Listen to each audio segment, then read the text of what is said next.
Higit ding pinagtatalunan sa RH Bill ang isa pang probisyon na nakapaloob dito, pagpapatupad ng sex education sa mga paaralan.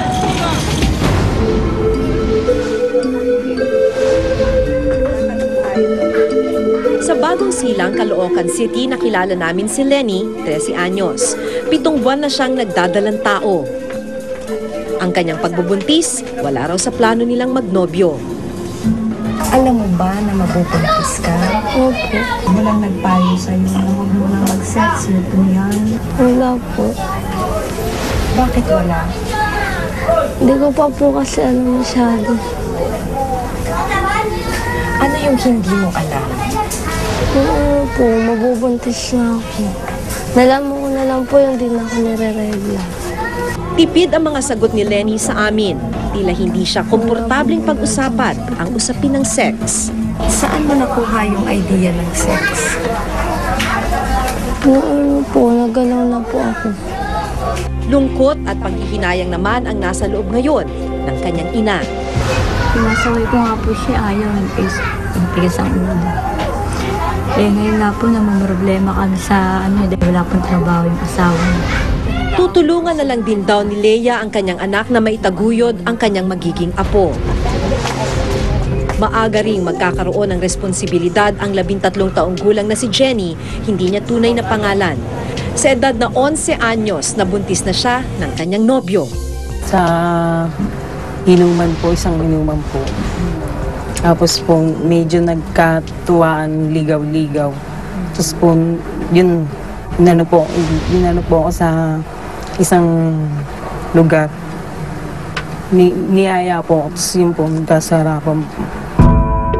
Umaasa na lang siya ngayon sa tulong ng kanyang magulang para buhayin ang magdadalawang taong gulang na anak. Tumigil na rin siya sa kanyang pag-aaral. Mali pong ginawa ko.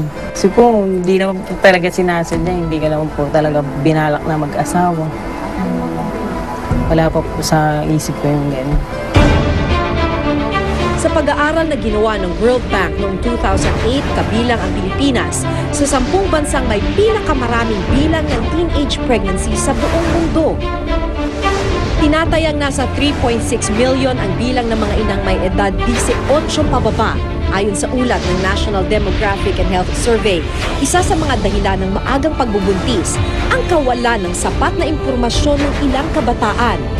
Nakasaad sa RH Bill na isasama sa curriculum mula grade 5 hanggang 4th year high school ang tungkol sa sex education. Yung ituturo sa grade 5 ay hindi kapasang tinuturo sa high school at hindi ito sexual acts ang tinuturo dito, hindi sexual position. Ang tinuturo dito, correct sexual values.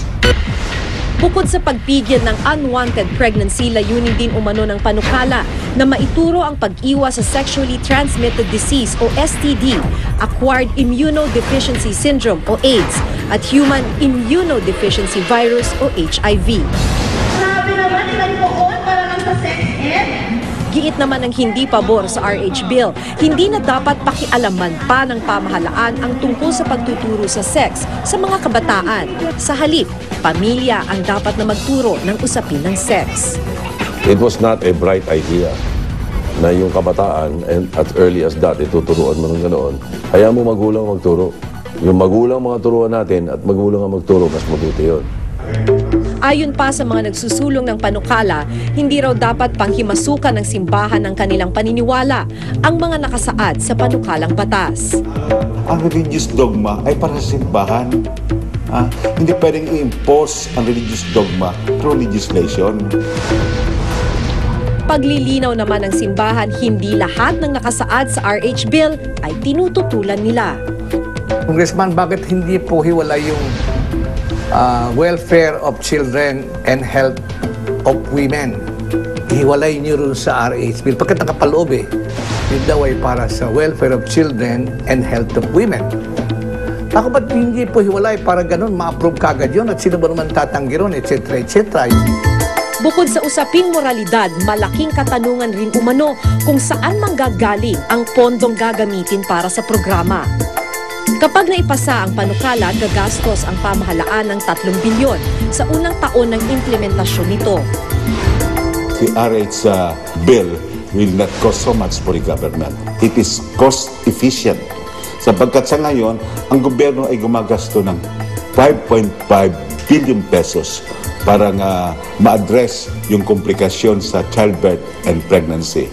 Pero kung tayo ma-address natin ito through family planning and correct contraceptive use, ang kailangan natin is only 2.5 to 3.5 billion.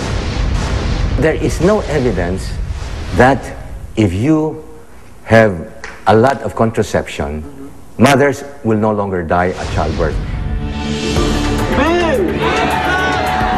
Sa gitna ng mainit na pagtatalo at palitan ng magkakasalungat na opinyon tungkol sa RH Bill, isang katotohanan ang tila hindi maayos na napagdebatihan at napag-uusapan, ang patuloy na pagkakalugmok sa kahirapan ng maraming Pilipino. Maipasaman o hindi ang panukala, ang mas mahalaga ay makagawa ng epektibo at agarang lunas sa mga problemang lalong nagpapalubog sa bansa dahil sa huli, ang kapakanan ng higit na mas nakakarami ang dapat mangibabaw at dapat tugunan.